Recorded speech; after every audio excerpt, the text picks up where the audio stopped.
So guys, before we get started, don't forget we do have that amazing discount code thanks to Tier 0 Games going on right now. And all you have to do is put in ZW Games 5 to get 5% discount on your total order at tier0games.com. The links will be in the description below. What's up YouTube, Dow here from Zephyr War Games, and as we have just left the previous decade, I thought it would be only right that I bring you the best cards in each section: Monster, Ritual, Fusion, XYZ, Synchro, Link, Spell and Trap of the past decade in my opinion.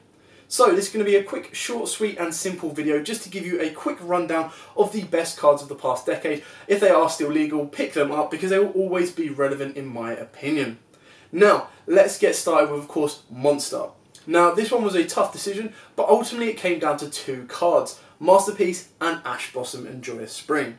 The one I decided to go with was, of course, Ash Blossom, purely because it was more versatility, it was more splashable in other decks, and it's kind of a staple card. Every time you put a deck together, 9 times out of 10, that deck will contain 3 Ash Blossom and Joyous Springs. It has been used and abused since its release in Maximum Crisis, and it has multiple amount of reprints. It's crazy. Common, Ultra, Super, Secret, alternate art.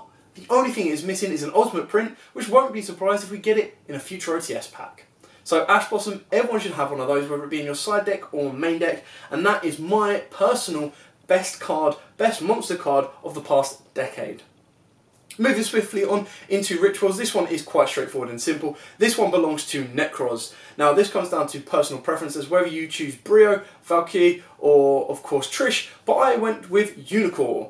Now I feel Unicorn is the best ritual monster that has come out in the past decade, purely because of its ability to say no to the extra deck monster effects. It is still quite powerful at 23, and when comboed off with the rest of its archetype, you can understand why it is still at 1. Being at level 4, it is one of the easiest ritual monsters to get out from any kind of deck, especially if you're using Herald and Kaleidoscope to get you an additional search. Very, very powerful card, and in my opinion, the best ritual of the past decade.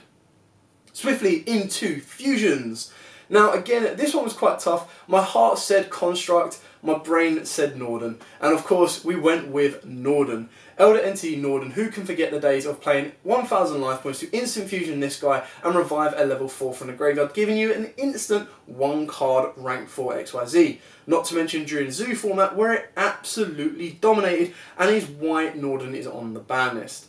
Now Construct, as powerful as it is and as much as I love the card, you can understand why Norden in the past decade is probably the best individual fusion monster to come out, and it is insane. Before the new changes to Master Rules that we get in April, I would have liked to have seen Norden come back to at least 1, but because of the new changes, I don't think that's going to happen. It is incredibly powerful, and you think about it, it is technically a 1 card Link 2 as well. So Norden is the best fusion in my opinion.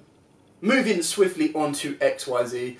Now again, this one was slightly tough, but when you actually look at his track record and the amount of times he's been able to dodge a ban list, not to mention him being a generic rank 3 for any deck that likes to mill some things, it had to be the one and only Dante, the Traveller of the Burning Abyss. Now again, Dante not only had the ability to be a generic rank 3 that could then detach material and mill 3, it would then gain 500 attack for every card it milled, putting it up to a 2500 beta. If that wasn't enough, once it attacked, it shifted itself to defense, which was a permanent 2500 defender. Very, very powerful card, and then once it was sent to the graveyard, you could recycle a Burning Abyss card, not including itself. What more could you want from a generic rank 3 XYZ that has been played since its release from Duelist Alliance back in 2014? And that is why I gave Dante the best XYZ slot of the past decade. Moving into Synchro. Now this one again, it was very, very tough, and it came down to a card that I have used more times than not, and a card that actually was able to abuse, not only affect your opponent but affects you too, and I went with Cyframe Lord Omega. Now the reason I went with Omega is level 8 is probably one of the easiest synchros to make quite consistently, and it could be used and abused in multiple decks because it was generic. The other card I wanted to look at was Denlong, but I don't think Denlong had enough time to be considered. Like, it was very, very powerful while it was out, and then it was banned, and it was understandably a very, very good card. But I feel Omega was able to go, cool, I'm a generic level 8, I'm going to be able to rip one from your opponent's hand, I'm then going to add run away as well, so during link format I can dodge out of the main extra monster zone and come back to a main monster zone. I can also revive one of your banished cards back into your extra deck, and then once I'm sent to the graveyard I can revive myself and another card back to the extra deck and normal deck as well.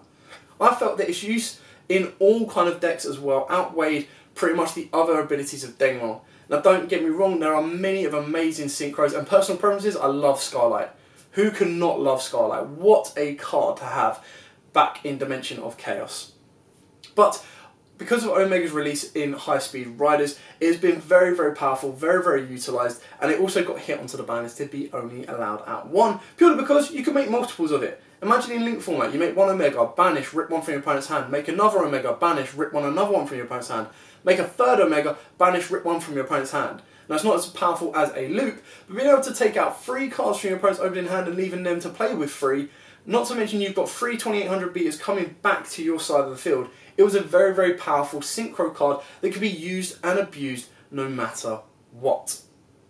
Now, moving into the spells. Now the spells, again, I kind of ultimately wanted to go with Sky Striker drones, but then I thought about it and was like, yes, drones is very, very good being utilised in all other decks, but who can forget Engage? Now, there have been plenty of spells that have come out in the past decade, but in my opinion, Sky Striker Mobilize Engage was the best card to ever hit the shores as a spell card. It's a pot of greed for a specific deck, but not only that, it had the ability to search out whether it be an extender in drones, a negator in Widow Anchor, a protection in Afterburner, the one that protects the monster in the extra monster zone, and then to be able to search out either Afterburners or Jamming Waves, it had the ability to search out any utility card it needed for the deck that you could put in as a side engine to anything else. Then if you put spells and off spells in your graveyard, you would draw one card. Who can ever argue with Engage into Engage? You go, Engage, search a card, nice, draw a card, nice, Engage, search a card, nice, draw a card, nice. What more could you want? The spell would go on and on and on and on, and just like Dante, it's dodged a couple of ban lists, purely because it is the most consistent card in a Sky Striker deck, but as soon as it does get hit, then you'll see the deck kind of slow down a bit. But it is still the most powerful card in that deck, and can be used as a utility card as a small engine in many other decks as well. Let's remember when drones was at 3, we did use and abuse Engage in stuff like Invoke as well as other generic decks that could use and abuse the spell. You still use it as a minor engine in most decks, which we have seen it in the popular uses with Orcust and of course True Dracos as well. That is why Engage is my spell of the decade. Moving on to Pendulum of the decade. This one was quite straightforward and simple. Pendulum got introduced in Duelist Alliance in 2014, a little bit before that with the structure deck, but the best Pendulum, hands down, was Astrograph Sorcerer.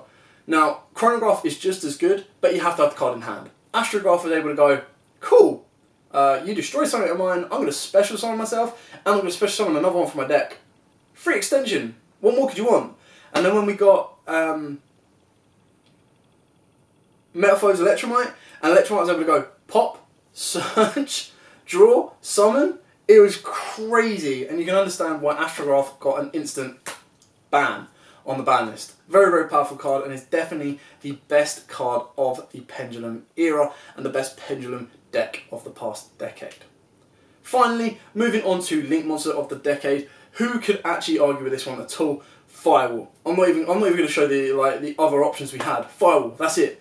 Best Link Monster of the past decade. Now, of course, Links only came into effect about 2 years ago, so it hasn't exactly had a lot of time to span across it. But you've got so many good cards. Borrow Sword, Borrow Load, and then you've got Summon Sorcerers, Link Reaver that were received. So many really, really good cards, but Firewall was the one that was able to be used and abused purely because there was that little bit of text missing on the card that said, once per turn. The fact that you could add a card back from the grave, special summon a card to a zone it points to, and just loop it round, that's why we got the annoying FTK. A simple errata fix would have sorted that card out and we'd still be able to use Firewall today, in my opinion. But nonetheless, it is hands down the best Link Monster of this past decade. Now, moving on to our last one of this entire video, apart from the best deck of the decade, which I'll get to right at the end, but let's go with Traps. Now, Traps were insane this year. You've had so many floodgates. Mostly noticeably, the most important floodgate we've had for the past few years has been There Can Only Be One. Falling off the back of of Rivalry and Gozen, another limitation to the amount of monsters a person can put onto a board in one go, being able to restrict anything that played a single archetype. That being said, it was very, very powerful in things like Sky Strikers because they only used a warrior to get into a machine, or they used a warrior token to get into a machine, or of course you use Ray to get into a machine as well, so you weren't exactly locked out. But you look at stuff like True Dracos, they can get rid of all their back row as well, and not to mention being able to shut down some of the most powerful decks around in Cyverse and of course Orcus. Now Orcus being the main one, Cyverse being Salamangreats as well. So there can only be one, was something that I was torn between because I wanted to make that the best trap. But then I remembered, if you look back at 2010, a trap card that came out that basically said no to one of the most important abilities a player has, and that is their normal summon. Whether it come through a spell or just a general summon as well. Solemn Warning came out in 2010 and has been dominating since. Very, very powerful card. They've had renditions previously to that as well with Judgment, and then in the future we have Solemn Strike as well. But in my opinion, although Solemn Warning is not being used and abused as much nowadays, leading up into things and floodgates are there, Solemn Warning has been at one for a long, long time. Very, very powerful utility card costing 2,000 life points to say no to an opponent's special summon or normal summon. The only thing it doesn't do is stop a effect, but that is where Strike comes in. I still feel that Solemn Warning, through its basically history of the card as well, and the fact that it came out at the start of the decade and is still being played at the end of the decade as well, kind of shows its sustainability throughout those 10 glorious years of Yu-Gi-Oh! And that is why Solemn Warning is my personal choice for Trap of the Decade.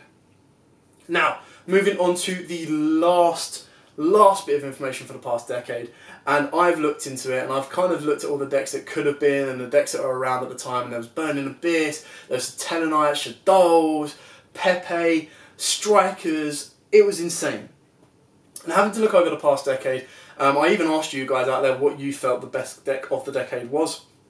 And you guys are all voting. It was very, very tight. I think it was 28% voted for Burning Abyss, and winning at 34% was, of course, Sky Strikers.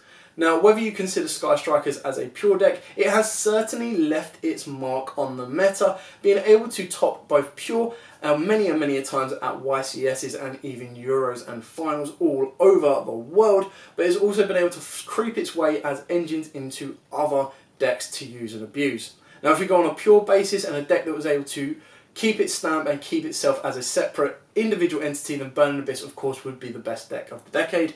But then if you look at a deck that just will not die and will constantly be in the top cuts of certain events, whether they be pure themselves or as little engines, you have to go with Sky Strikers. So I'm going to leave the deck of the decade up to you guys, and I'm going to put it down to you with Burning Abyss and, of course, Sky Strikers. The two of them battling it out for which is the best deck of the decade. In my opinion, I am more leaning towards the Burning Abyss, but that's because I'm a bit biased as I love the archetype story behind Dante and the travel into the Inferno. Sky Strikers are still an incredibly powerful deck as well, and that is why your choice from the votes was, of course, Sky Strikers. I hope you like this quick breakdown of the best cards of the past decade. We are looking forward to bringing you many and many more videos of 2020, and hope you join us for the journey along the way as well. For now, thanks for watching. Don't forget to like, comment, subscribe, share, and as always guys, happy dueling.